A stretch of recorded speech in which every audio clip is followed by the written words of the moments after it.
रावण श्री राम के अलावा और किस किस से हार गया था, आइए जानते हैं। अधिकतर लोग यही जानते हैं कि रावण सिर्फ श्री राम से ही हारा था, लेकिन ये सच नहीं है। रावण श्री राम के अलावा शिव जी, राजा बलि, बाली और सहस्त्रबाहु से भी पराजित हो चुका था।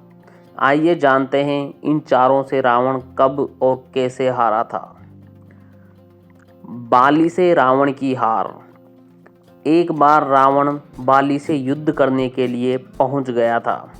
बाली उस समय पूजा कर रहा था। रावण बार बार बाली को ललकार रहा था, जिससे बाली की पूजा में बाधा उत्पन्न हो रही थी। जब रावण नहीं माना तो बाली ने अपनी बाजू में दबाकर 4 समुद्रों की परिक्रमा की थी। बाली बहुत शक्तिशाली था और इतनी तेज गति से चलता था कि रोज सुबह सुबह ही 4 समुद्रों की परिक्रमा कर लेता था। इस प्रकार परिक्रमा करने के बाद सूर्य को अर्घ्य अर्पित करता था।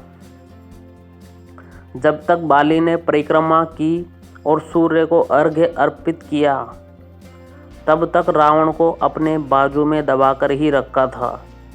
रावण ने बहुत प्रयास किया, लेकिन वह बाली की गिरफ्त से आज़ाद नहीं हो पाया।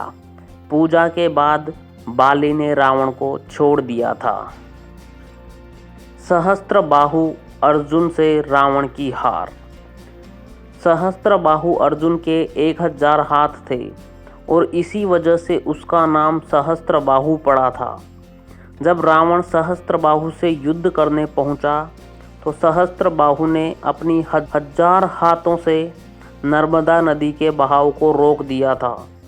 सहस्त्रबाहु ने नर्मदा का पानी इकट्ठा किया और पानी छोड़ दिया, जिससे रावण पूरी सेना के साथ ही नर्मदा में बह गया था। इस पराजय के बाद एक बार फिर रावण सहस्त्रबाहु से युद्ध करने पहुंच गया। तब सहस्त्रबाहु ने उसे बंदी बनाकर जेल में डाल दिया था। राजा बलि के महल में रावण की हार। दैत्यराज बलि पाताल लोक के राजा थे। एक बार रावण राजा बलि से युद्ध करने के लिए पाताल लोक में उनके महल तक पहुंच गया था। वहां पहुंचकर रावण ने बलि को युद्ध के लिए ललकारा।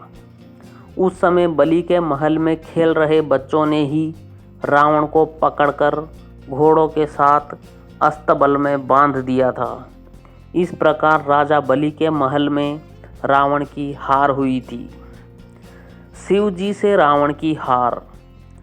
रावण बहुत शक्तिशाली था और उसे अपनी शक्ति पर बहुत ही घमंड था। रावण इस घमंड के नशे में शिव जी को हराने के लिए कैलाश पर्वत पर पहुंच गया था। रावण ने शिव जी को युद्ध के लिए ललकारा, लेकिन महादेव तो ध्यान में लीन थे। रावण कैलाश पर्वत को उठाने लगा। तब शिव जी ने पैर के अंगूठे से ही कैलाश का भार बढ़ा दिया। इस भार को रावण उठा नहीं सका और उसका हाथ पर्वत के नीचे दब गया। बहुत प्रयत्न के बाद भी रावण अपना हाथ वहां से नहीं निकाल सका।